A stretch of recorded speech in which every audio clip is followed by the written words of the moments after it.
Hello दोस्तों, स्वागत है आपका हमारे YouTube चैनल मरीन वर्ल्ड में। दोस्तों, आज के इस वीडियो में मैं आप लोगों को बताऊंगा चंद्रगुप्त मौर्य के इतिहास और इससे जुड़ी महत्वपूर्ण जानकारी आप लोगों को दूंगा। दोस्तों, हमारे एक व्यूअर विवेक चौहान ने कमेंट करके हमसे इस वीडियो के लिए डिमांड किया था। मैं उनके ही डिमांड पर आप सब लोगों के लिए ये वीडियो लेकर आया हूँ। दोस्तों, वीडियो में आगे बढ़ने से पहले मैं आपसे रिक्वेस्ट करना चाहूँगा कि अगर आपने अभी तक मेरा चैनल सब्सक्राइब नहीं किया है तो इसे ज़रूर सब्सक्राइब कर लीजिएगा और अगर वीडियो अच्छा लगे तो इसे शेयर ज़रूर कीजिएगा। तो चलिए दोस्तों, इस वीडियो को स्टार्ट करते हैं। मौर्य साम्राज्य के संस्थापक चंद्रगुप्त मौर्य इतिहास के उन महान योद्धाओं में से एक थे जिन्होंने भारतीय इतिहास को गौरवमयी बनाने में अपना महत्वपूर्ण योगदान दिया। उनके अद्भुत साहस और अदम्य शक्ति की गाथा आज भी भारतीय इतिहास के पन्नों में स्वर्णिम अक्षरों में लिखी गई है। चंद्रगुप्त मौर्य भारतीय इतिहास के सबसे प्रसिद्ध शासक थे जिन्हें आज कई सदियों बाद भी लोग जानते हैं और उनके पराक्रम की प्रशंसा किए बिना नहीं रह पाते। चंद्रगुप्त मौर्य भारत के सबसे सशक्त और महान शासकों में से एक थे जिन्होंने अपने अद्भुत साहस कुशल रणनीति से न सिर्फ भारत बल्कि इसके आसपास के कई देशों पर भी राज किया था। चंद्रगुप्त मौर्य के राज्यारोहण की तिथि साधारणतः 324 ईसा पूर्व की मानी जाती है। उन्होंने लगभग 24 वर्षों तक शासन किया और इस प्रकार उनके शासन का अंत 297 ईसा पूर्व में हो गया था। चंद्रगुप्त मौर्य ने अपने अद्भुत शासनकाल में मौर्य साम्राज्य का विस्तार कश्मीर से लेकर दक्षिण के दक्कन तक और पूर्व में असम से पश्चिम के अफगानिस्तान तक किया था और मौर्य साम्राज्य को उस समय भारत का सबसे विशाल साम्राज्य बना दिया था। चंद्रगुप्त मौर्य एक ऐसे योद्धा थे जिन्होंने संपूर्ण भारत को एक साम्राज्य के अधीन लाने में सफल रहे। महान पराक्रमी और शक्तिशाली चंद्रगुप्त मौर्य ने सिर्फ अपनी बदौलत भारत के अलग अलग स्वतंत्र राज्यों को एक करने में महत्वपूर्ण भूमिका निभाई और भारत देश में सभी को एकजुट कर एकता के सूत्र में बांधा। हालांकि राज्यों को एकीकृत करने में सत्यपुत्र, चोल, कलिंग, चेरा और पांड्या के तमिल क्षेत्रों को शामिल नहीं किया गया था। हालांकि बाद में चंद्रगुप्त मौर्य के पोते सम्राट अशोक ने करीब 260 ईसा पूर्व में कलिंग में विजय हासिल की थी। वहीं इस विजय के बाद ही सम्राट अशोक एक निर्दयी और क्रूर शासक से एक परोपकारी और दयालु शासक बन गए थे।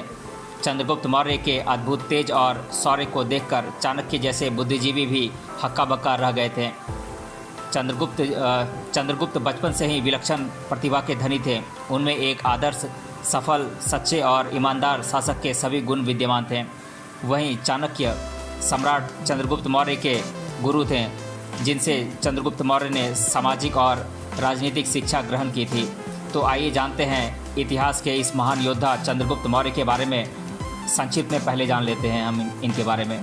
इनका पूरा नाम था चंद्रगुप्त मौर्य और इनका जन्म हुआ था 340 ईसा पूर्व में पाटलिपुत्र, बिहार में। और इनके माता पिता थे नंदा और मुरा और इनकी पत्नी का नाम था दुर्धरा और इनके बेटे का नाम था बिंदुसार और इनके पोते का नाम था सम्राट अशोक और सुसीम। अब हम चंद्रगुप्त मौर्य का शुरुआती जीवन और उनके वंश के बारे में जान लेते हैं। चंद्रगुप्त मौर्य के बचपन, प्रारंभिक जीवन और वंशज के बारे में बेहद कम जानकारी उपलब्ध है और इस विषय में अलग अलग इतिहासकारों के अलग अलग मत हैं। कई भारतीय साहित्यकारों और इतिहासकारों ने चंद्रगुप्त मौर्य का संबंध नंद राजवंश से बताया है, जबकि एक संस्कृत नाटक मुद्रा राक्षस में उन्हें नंदनवय मतलब कि नंद के वंशज भी कहा गया है। वहीं अगर चंद्रगुप्त की जाति की बात करें तो मुद्रा राक्षस में उन्हें कुलहीन और विशाला भी कहा गया है, जबकि भारतेंदु हरिश्चंद्र के एक अनुवाद के अनुसार उनके पिता नंद के राजा महानंदा थे जबकि उनकी माता का नाम मुरा था। इसी वजह से उनका उपनाम मौर्य पड़ा। वहीं बुद्धिस्ट परंपराओं के मुताबिक चंद्रगुप्त मौर्य क्षत्रिय समुदाय के ही सदस्य थे।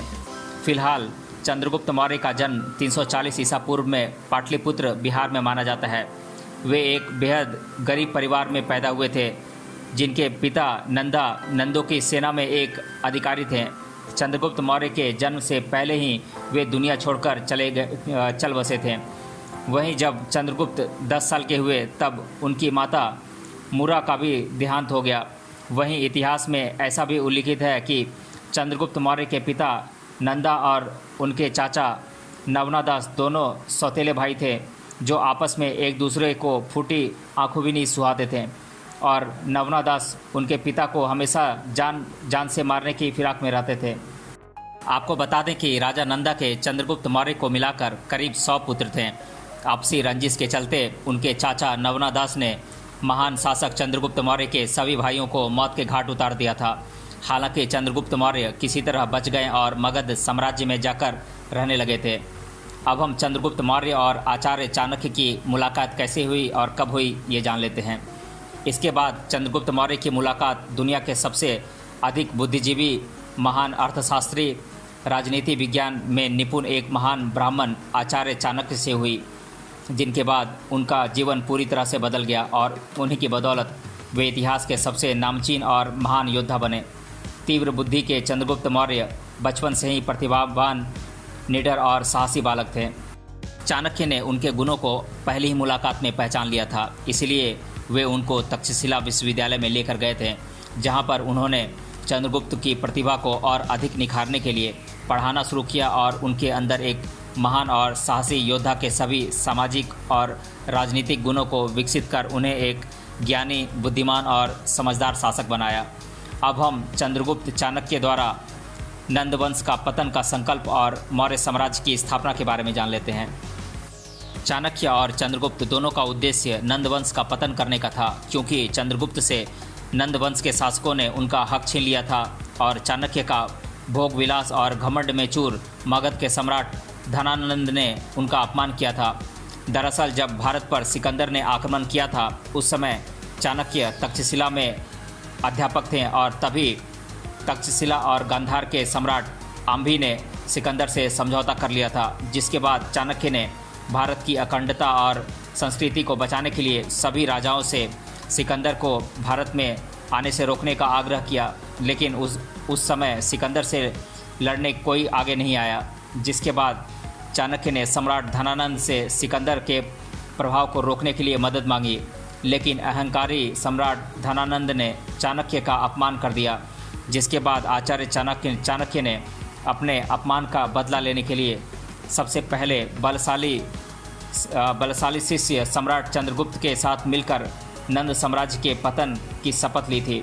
वहीं नंद वंश के पतन के लिए चंद्रगुप्त को जहां चाणक्य जैसे महान बुद्धिजीवी, यशस्वी कूटनीतिज्ञ, दार्शनिक और विद्वान की ज़रूरत थी, तो वहीं चाणक्य को भी चंद्रगुप्त जैसे एक बहादुर, साहसी और पराक्रमी योद्धा और सेनापति की ज़रूरत थी। इसलिए दोनों ने नंदवंश का अस्तित्व मिटाने और एक सुदृढ़ और मजबूत मौर्य साम्राज्य की स्थापना के लिए मिलकर अपनी कुशल नीतियों का इस्तेमाल किया।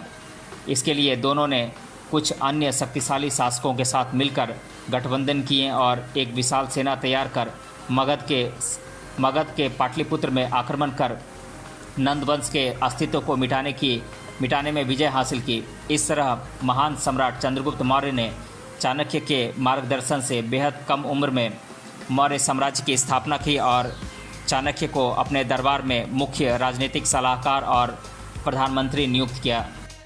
महान दार्शनिक और राजनीतिज्ञ चाणक्य के मार्गदर्शन और उनकी कुशल नीतियों और मौर्य साम्राज्य के सम्राट चंद्रगुप्त मौर्य ने गांधार में स्थित, जो कि अभी वर्तमान का अफगानिस्तान है, अलेक्जेंडर द ग्रेट के जनरलों को हराने के लिए आगे बढ़े और अफगानिस्तान से पूर्व में बर्मा और जम्मू कश्मीर से लेकर दक्षिण के हैदराबाद तक अपने मौर्य साम्राज्य का विस्तार करने में सफलता हासिल की। वहीं करीब 323 ईसा पूर्व में सिकंदर यानी कि अलेक्जेंडर द ग्रेट का देहांत हो गया। उस दौरान उसका साम्राज्य छोटे छोटे हिस्सों में बंट गया था, जिसमें हर एक प्रदेश एक स्वतंत्र राज्य था और सभी राज्य एक अलग अलग शासक के अधीन था। जिसके बाद पराक्रमी योद्धा चंद्रगुप्त मौर्य ने करीब 316 ईसा पूर्व में छोटे छोटे टुकड़ों में बटे हुए राज्यों को हराकर अपने मौर्य साम्राज्य में मिला लिया और अपने साम्राज्य को वर्तमान ईरान, तजाकिस्तान तक फैला दिया था। वहीं कई इतिहासकारों के मुताबिक चंद्रगुप्त मौर्य ने अपने साम्राज्य के विस्तार में रुकावट पैदा कर रहे मैसेडोनिया के 2 तानाशाह की निर्मम हत्या भी करवाई थी। इस तरह उन्होंने चाणक्य नीति का इस्तेमाल करते हुए करीब 305 ईसा पूर्व में चंद्रगुप्त मौर्य ने अपने मौर्य साम्राज्य को पूर्वी फारस तक फैला दिया था। वहीं यह वह वक्त था जब पूर्वी एशिया पर सेल्यूकस एम्पायर के संस्थापक सेल्यूकस निकेटर का राज था।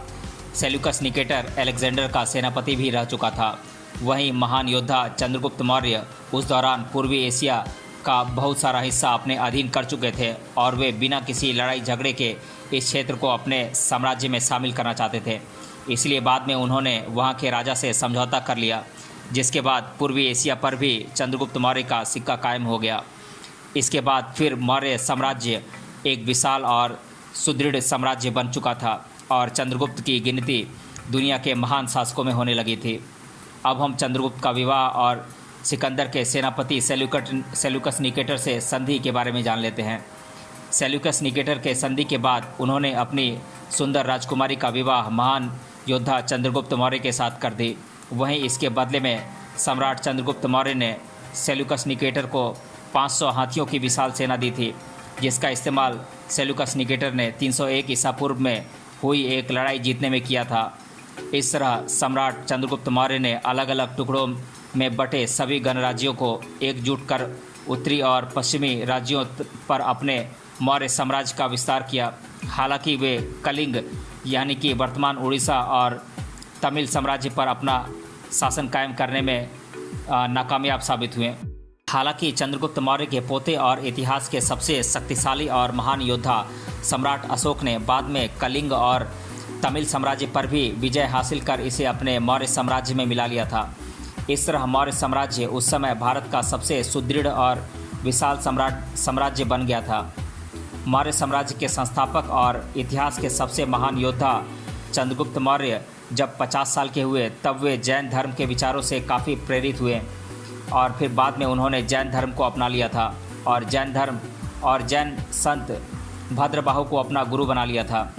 जिसके बाद करीब 298 ईसा पूर्व में वे अपने पुत्र बिंदुसार को अपने विशाल मौर्य साम्राज्य की जिम्मेदारी सौंपकर कर्नाटक की गुफाओं में चले गए, जहां उन्होंने 5 हफ्ते तक बिना कुछ खाए पिए कठोर तप संथारा किया और फिर बाद में भूख की वजह से उन्होंने अपने प्राण त्याग दिए। महान शासक चंद्रगुप्त की मौत के बाद उनके पुत्र बिंदुसार ने अपने विवेक और पूर्ण कुशलता के साथ मौर्य साम्राज्य का शासन संभाला और इसको और अधिक मजबूत करने के प्रयास किए। वहीं बिंदुसार के समय में भी चाणक्य उनके दरबार के प्रधानमंत्री थे। चाणक्य की कूटनीति और कुशल नीतियों की बदौलत मौर्य साम्राज्य ने एक नई ऊंचाइयां छू ली थी। वहीं इसके बाद चंद्रगुप्त के पोते सम्राट अशोक ने भी अपने अद्भुत साहस और कुशल शासन के माध्यम से मौर्य साम्राज्य का विस्तार दक्षिण भारत में कलिंग और तमिल आदि क्षेत्रों में भी करने में विजय हासिल की थी। इसीलिए मौर्य साम्राज्य के दूसरे शासक बिंदुसार को इतिहास में एक महान पिता का पुत्र और महान पुत्र का पिता भी कहा जाता है, क्योंकि वे महान सम्राट चंद्रगुप्त मौर्य के पुत्र और अशोक के महान पिता थे। सम्राट चंद्रगुप्त की वीरता के किस्से आज भी युवाओं के अंदर एक नया जोश भर देते हैं और उनके अंदर आगे बढ़ने का नया जुनून पैदा करते हैं। चंद्रगुप्त के महान जीवन पर बहुत सारी किताबें भी लिखी जा चुकी हैं। इसके साथ ही कई टीवी सीरीज़ भी बनाई जा चुकी हैं जो दर्शकों द्वारा बेहद पसंद की गई हैं। आपको बता दें कि दूरदर्शन पर एक चंद्रगुप्त मौर्य नाम की चंद्रगुप्त मौर्य की जीवनी पर टीवी सीरीज़ प्रसारित की गई थी। वहीं साल 2011 में इमेजिन टीवी पर चंद्रगुप्त मौर्य टीवी सीरीज़ को भी काफ़ी लोकप्रियता मिली थी। इसके अलावा साल 1977 में चंद्रगुप्त मौर्य के जीवन पर तेलुगु भाषा में चाणक्य चंद्रगुप्त फिल्म भी बनाई जा चुकी है। ही नहीं, भारतीय इतिहास के इस महान और शक्तिशाली योद्धा चंद्रगुप्त मौर्य के नाम पर साल 2001 में उनके सम्मान में डाक टिकट भी जारी किया गया था। चंद्रगुप्त मौर्य एक निडर योद्धा थे। उन्हें चंद्रगुप्त महान के नाम से भी जाना जाता है। उन्होंने भारत के लगभग पूरे उपमहाद्वीप पर मौर्य साम्राज्य का विस्तार कर जीत का परचम लहराया था। वे हमेशा से ही भारत में एकता लाना चाहते थे और आर्थिक रूप से भारत का विकास करना चाहते थे। इसके साथ ही भारत में कला और शिल्पकला के विकास में मौर्य साम्राज्य की मुख्य भूमिका रही है। वहीं मौर्यकालीन भारत को आज भी एक विकसित भारत के रूप में याद किया जाता है। तो दोस्तों, आज के इस वीडियो में हमने चंद्रगुप्त मौर्य का इतिहास और महत्वपूर्ण जानकारी हमने प्राप्त की। अगर आपने अभी तक इस वीडियो को पूरा देखा है तो हमें कमेंट बॉक्स में कमेंट करके बताइए कि चंद्रगुप्त मौर्य की माता का नाम क्या था। मिलते हैं अगले वीडियो में किसी अन्य टॉपिक के साथ। तब तक के लिए धन्यवाद।